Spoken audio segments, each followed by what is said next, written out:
What's up, guys? So we got a question from Gustavo, who's been training jiu-jitsu for about 3 months and recently had a mishap where he was training jiu-jitsu and he got caught in a choke, and it was just in the heat of the moment, and he went unconscious, and they had to wake him up, right?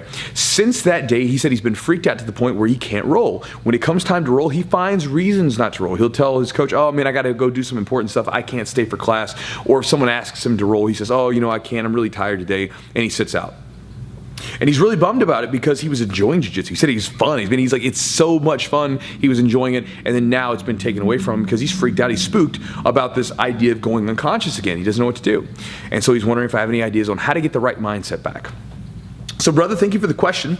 And I went through a similar experience when I got my nose broken, right? When I was 28 years old, I was shot in for a takedown one night, and my partner just lifted his knee up. I don't know why he did it. He didn't know why he did it, but his knee hit my nose, broke it in 3 places. It sent that damn thing, like my nose was on the other side of my face. And when I came back after the surgery, after everything was healed, it took me a little bit to get back to normal, right? Because I remember like seeing legs and wanting to shoot for takedowns, and I couldn't. But I thought about it, I've been doing grappling since I was 14 years old at this point, so half of my life, been shooting on legs for half my life, and then on one day I experienced an injury, and then it gets me spooked. And I kind of got pissed about it because I'm like, look man, it was one time, it was an accident. No big deal, right? And I started to ease into it and get back to it. And again, started shooting on the legs, doing drills, and slowly worked my way up to where I was shooting full speed. Now, another sort of an example, but different situation, was an acquaintance of mine.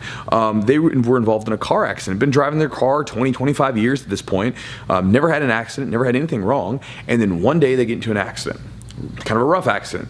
After that accident, they were really scared to get in their car and drive. It gave them panic attacks, freaked them out.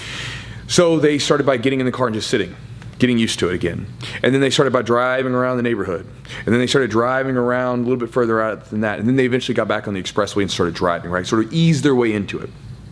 And so with your training, I would think that this would probably be the best way to do it, because you have this fear. It's not really that likely to happen again, because you're going to be more aware of your neck being choked again than you were the last time. I know that you said that you went unconscious, not because you didn't tap, it was just one of those things that happened, which I know that happens, but it's very rare like that I see a person get tapped unconscious more than once in their training. Very rarely does that happen.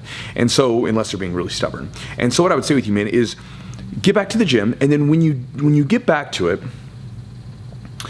understand that you've been training for 3 months and it only happened once. It's probably not going to happen again, so it's not likely. And then find people to roll with that you feel safe with, right? Find like maybe your coaches, maybe some of the higher level belts, maybe some of your other training partners that are good friends. And I know sometimes it's hard as a guy to like be vulnerable and to like let people in on like your weaknesses. But you might even tell them, say, hey man, I'm a little freaked the fuck out right now and I would like to get back to training, but I'm kind of freaked out about my neck because I got choked unconscious, and if we could roll, would you mind just like not grabbing my neck for this class, like, and so I can get to rolling? Man, I know it sounds like, you might be being kind of, and just saying it, you might feel like you're being a bitch about it, but it's better to communicate with your training partners, because we all have our problems, man. And this is one of those things where you knew jiu-jitsu was going to be hard getting into it. I know you do, right? You knew it was going to be difficult, but you didn't know what form it's going to come up. We never do. We never know what sort of problems are going to be our problems. This is your problem, right? This little, you got choked unconscious. Now how are you going to deal with it, right?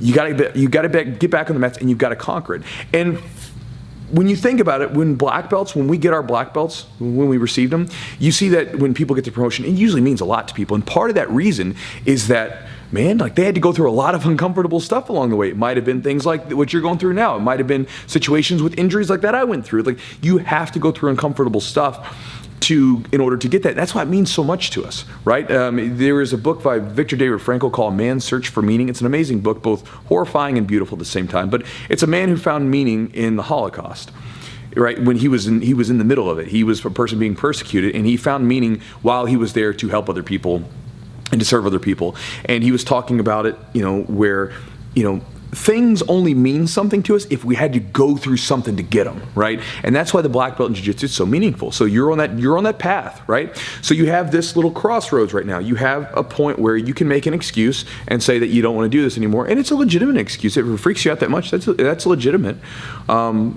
I don't think that, you should, but you could if you wanted to. Or you can say, you know what, I'm going to double down, and instead of looking for a reason why not, I'm going to look for a reason why. I'm going to double down on my resolve, and I'm going to make it happen.